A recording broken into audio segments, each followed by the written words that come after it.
Welcome, everyone. Today, we're going to tackle the absolutely epic story of Germany. It's this incredible journey. Think about it. From scattered tribes to warring empires, then through total collapse, and finally, a stunning reinvention that literally redefined the heart of Europe. So, the big question is, how did that happen? How did a land of scattered tribes become the economic engine of Europe? Well, to really get it, we've got to go way, way back. Back to a time before Germany was even a word, really. Okay, so chapter 1 of our story starts with the very first identity of these German lands. It's all about migration, about this fierce tribal independence, and then this inevitable, fateful collision with the ancient world's one and only superpower, Rome. So, for centuries, you have to picture this place as just a land of dense forests and scattered independent tribes. These were people who'd migrated down from Scandinavia, right? Pushing south, forging their own unique culture north of the Rhine and Danube rivers. And then, bam, the unstoppable Roman Empire shows up right on their doorstep. And this moment, this was a huge turning point. In this absolutely devastating ambush in the Teutoburg Forest, Germanic tribes managed to wipe out 3 entire Roman legions. Can you imagine? The shock of this defeat was so massive that Rome basically said, okay, that's it. They just abandoned their plans for conquest. And just like that, the Rhine and Danube rivers became the hard border of their world, a line in the sand that would shape Europe for centuries to come. But, that separation couldn't last forever. When Rome eventually fell, it created this massive power vacuum. And right from those ashes, we see the very first attempt at creating a unified German-speaking state. So after Rome's collapse, this Germanic tribe called the Franks really starts to take over. And their greatest king, a guy named Charlemagne, he forges this massive new empire all across Western Europe. Then, in 800 AD, the Pope crowns him emperor. This was huge. It was like he was symbolically bringing back the old Roman ideal, but this time he was laying the groundwork for a new empire with a German-speaking heart. But the thing is, empires built by one great leader rarely outlast him, right? And sure enough, after Charlemagne died, his grandson split up his huge territory. And right here, in this split, you can literally see the seeds of modern Europe being planted. The western part, that eventually becomes France. But the eastern part, East Francia, well, that becomes the core of what we'd one day call Germany. But that unity, it was incredibly fragile. The next whole era wasn't about building a single empire at all. Instead, it was defined by these deep, deep divisions over faith and power that would just tear the German lands apart. And it all kicked off with a dispute over religion. In 1517, this German monk, Martin Luther, stands up and challenges the authority of the Catholic Church. His ideas, which spread like wildfire thanks to the new printing press, sparked what we now call the Protestant Reformation. It was a religious revolution that literally split the Holy Roman Empire right down the middle.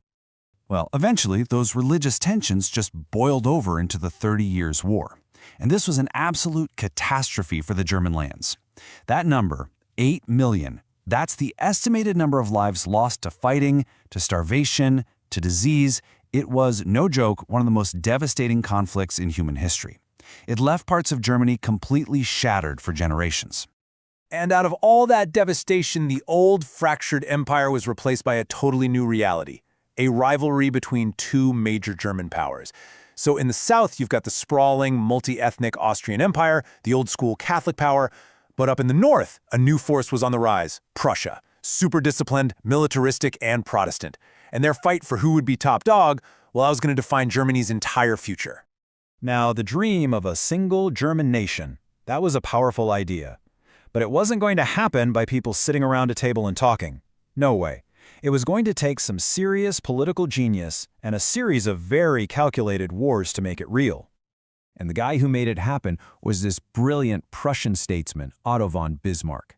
Now, Bismarck, he wasn't a dreamer. He was a master of political chess. He had this ruthless 3-step plan. Step 1, fight a war with Denmark to secure the north. Step 2, fight a war with Austria to basically kick them out of German business for good. And finally, Step 3, provoke a war with France to scare the southern German states into joining him. It was brutal, it was calculated, and it absolutely worked. So with France defeated, the final step was taken. And talk about symbolism. In a moment of just supreme triumph, the German princes all gather together, not in Germany, but in the Hall of Mirrors at the Palace of Versailles, the home of their defeated enemy, to declare a brand new, unified German empire, with the Prussian king as its emperor. So now we have this new empire, and it's an industrial and military giant.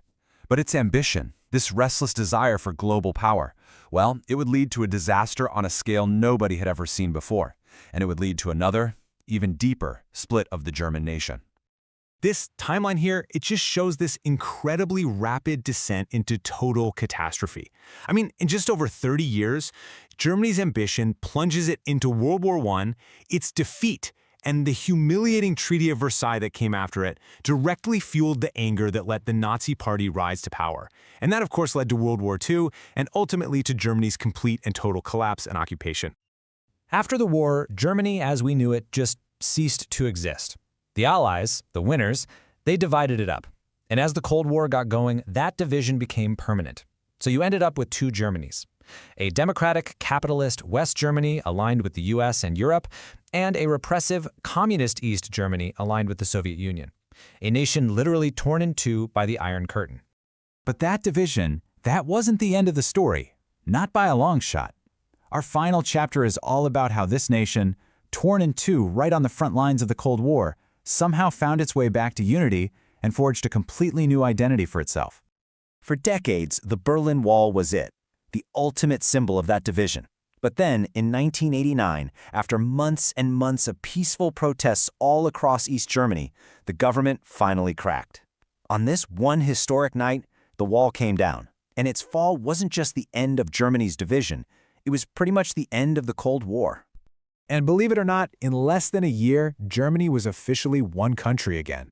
From that moment on, it started this incredible economic journey. It took on the huge cost of reunification and transformed itself into the economic powerhouse of Europe. Today, it's a global leader in engineering and industry and just a central player on the world stage. So, when you look at the whole thing, Germany's story is just one of profound transformation. I mean, think about it, from scattered tribes to a continental empire, to the absolute darkest tragedies of the 20th century, to a nation literally walled off from itself. Germany's path has been this constant and often agonizing process of reinvention, which kind of leaves us with a final big question. What can a nation that has been so completely broken and then rebuilt from scratch, what can that teach the rest of us about our own capacity for change?